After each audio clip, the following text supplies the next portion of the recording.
रामपुर एक छोटा सा गांव था। जिंदगी सरल थी। सब लोग कड़ी मेहनत करते थे, सिवाय जवान रामू के। रामू अपनी आलस के लिए जाना जाता था। वो दिन भर बरगद के पेड़ के नीचे सोता रहता था या नदी किनारे बैठकर ख्याली पुलाव पकाता रहता था। जब भी उससे मदद मांगी जाती तो उसके पास कोई ना कोई बहाना जरूर होता था। पेट में दर्द हो रहा है वो शिकायत करता, या कमर में दर्द है। गांव वाले सोच में पड़ जाते थे। वो जानते थे कि रामू काबिल है, लेकिन उसकी आलसी हर चीज पर भारी पड़ जाती थी। एक दिन रामू की मां बीमार पड़ गई। उन्हें शहर से दवाई की जरूरत थी। रामू घर घर गया। उसने विनती की, कृपया कोई मदद करो, मेरी मां को दवाई चाहिए। लेकिन सब अपने काम में व्यस्त थे। किसी को खेत जोतने थे तो किसी को फसल काटनी थी। रामू के बहाने सुनने के लिए किसी के पास वक्त नहीं था। रामू सड़क किनारे उदास बैठ गया।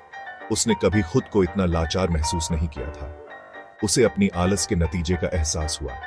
उसकी मां के लिए उसका दिल दुख रहा था। वो जानता था कि उसे कुछ करना ही होगा।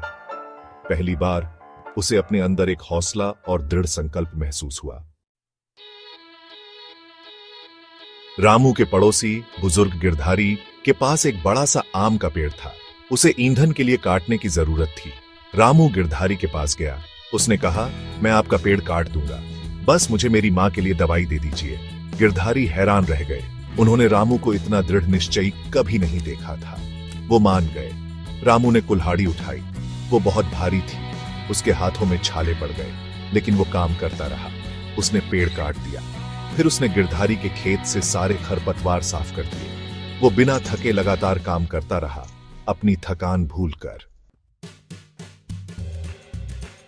जब आखिरकार रामू घर लौटा तो वो पूरी तरह से थका हुआ था, लेकिन उसके पास दवाई थी और उससे भी ज्यादा कीमती कुछ और भी था। उसने कड़ी मेहनत से मिलने वाले संतोष को पाया था। उसकी मां ठीक हो गई। रामू ने कड़ी मेहनत करना जारी रखा। उसने गांव में सबकी मदद की। उसने मेहनत की गरिमा को समझा। रामू के इस बदलाव को देखकर गांव वाले हैरान रह गए। उन्होंने उसके प्रयासों की प्रशंसा की। रामू ने एक बहुमूल्य सबक सीखा था। सफलता के मीठे स्वाद को ईमानदारी से की गई मेहनत के बाद ही चखा जा सकता है। उस दिन से रामू को आलसी लड़के के रूप में नहीं जाना जाता था। वो अब मेहनती रामू के नाम से जाना जाता था।